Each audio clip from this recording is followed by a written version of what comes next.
تعالوا شوفوا لي افضل 10 انديه بالعالم حسب الفيفا، ما ادري حسب الويفا، ما ادري جايبين لهم واحد من الشارع، ما ادري مخبل مسوي هذا الترتيب. يعني تخيل ارسنال وانتر ميلان قبل برشلونه، وبرشلونه متصدر الدوري الاسباني والمركز الثاني من بعد ليفربول. خلينا نحسبها على دوري ابطال اوروبا، نخليه المركز الثاني من بعد ليفربول. ليش هيك شامرينه؟ على العموم راح ارتب لكم افضل 10 انديه بالعالم حسب رايي الشخصي وبدون عاطفه، بدون عاطفه. اي سي ميلان طالع لنا، راح نخلي اي سي ميلان المركز التاسع.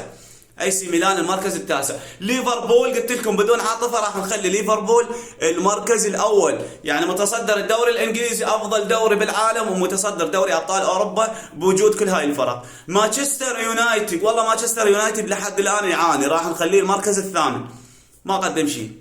بايرن ميونخ، صح بايرن ميونخ من بعد ما برشلونه فاز على بايرن ميونخ 4-1، صح بايرن ميونخ وعاد راح نخليه المركز الخامس. باريس سان جيرمان لو اكو مركز جوا العشرة كان خليتك، باريس سان جيرمان العاشر. مانشستر سيتي، يا ويلي يا ويلي مانشستر سيتي يعاني هذا الموسم، ويلي يابا، نخليك المركز السابع.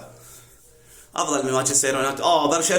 برشلونه والله العظيم مو لي انا اشجع برشلونه، بس برشلونه يستحق هذا المركز، يستحق المركز الثاني، متصدر الدوري الاسباني، المركز الثاني من بعد ليفربول. فاذا حسبناها على دوري الابطال نخلي المركز الثاني، يستحق. من يوافقنا الراي اكتبوا لي بالتعليقات.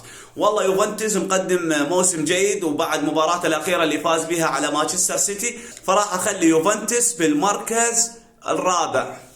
خلينا نشوف من راح يطلع لنا. تشيلسي حلو، تشيلسي ايضا قدم موسم جيد، يعني حتى بالدوري الانجليزي المركز الثالث اعتقد، فراح نخليه المركز الخامس. والمركز الثالث المفروض لريال مدريد، اجى ريال مدريد المركز الثالث لريال مدريد. انا اشوف هاي افضل 10 انديه بالعالم حسب رايي الشخصي. شنو رايكم؟ اكتبوا لنا بالتعليقات.